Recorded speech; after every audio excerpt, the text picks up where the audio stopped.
Patay ang 5 taong gulang na bata matapos masaksak ng kanyang 8 taong gulang na pinsan sa Cebu. Batay sa investigasyon ng pulisya, tinadyakan umano ng biktima ang pinsang may hawak noong cutter. Kaya sa galit, ay naitulak niya ang biktima. Saksi, si Femari Dumabok ng GMA Regional TV. Bangkay na lang na matagpuan ang 5 taong gulang na lalaki sa isang sapa sa Argao, Cebu. Ang itinuturong may sala, pinsan ng biktima na 8 taong gulang pa lang. Ayon sa ina ng biktima, Miyerkules ng hapon nang pumunta ang kanyang anak kasama ang kanyang pinsan para manguha ng shell sa sapa. Matapos ang 2 oras, umuwi raw ang 8 taong gulang na pinsan pero hindi na kasama ang kanyang anak. Ayon sa hepe ng Women and Children's Protection Desk ng Argao Police, base raw sa kwento ng 8 taong gulang na lalaki, tinadyakan umano ng biktima ang pinsan. Kaya sa galit ay naitulak niya ang biktima habang may hawak na cutter. Natamaan sa leeg ang batang biktima at natumba sa sapa. Sa takot ay iniwan daw niya sa sapa ang pinsan. Gusto dahi ka nga mamatay siya dili.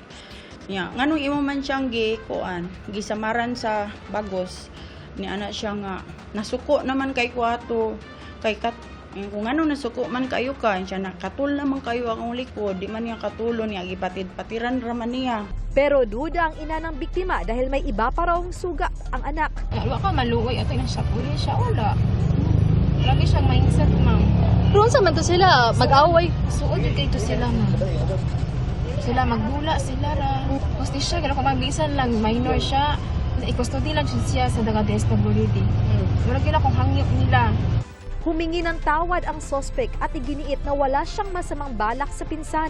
Nasa kustudiya na ng Municipal Social Welfare and Development Office ang batang sospek na sasailalim sa intervention and rehabilitation. Sa Lapu-Lapu City, 3 lalaki na edad 18, 17 at 15 ang pinagsasaksak ng isang di pa nakilalang salarin. Ayon sa kwento ng isa sa mga biktima, naglalakad lang sila sa madilim na eskinita nang lumapit bigla ang lalaking tila nakainom. Hindi raw nila kilala ang lalaki. Imumin niya, ingon siya na, sa problema daw na mo, anong nihunong mi? Wala, kami nihunong, ramato, anong ako, tugito ko niya una niya. Dok, gisukmag sa akong barkada. Sukmag nila, gisukmag sa barkada. Tapos lakabaw na, ni bulhot ng kutsilyo. Matapos ang insidente, sumakay sila ng jeep at nagpasaklolo sa kawani ng barangay Mactan na siyang nagdala sa kanila sa ospital. Nakalabas na ng ospital ang 2 sa mga biktima habang nasa ospital pa ang isa.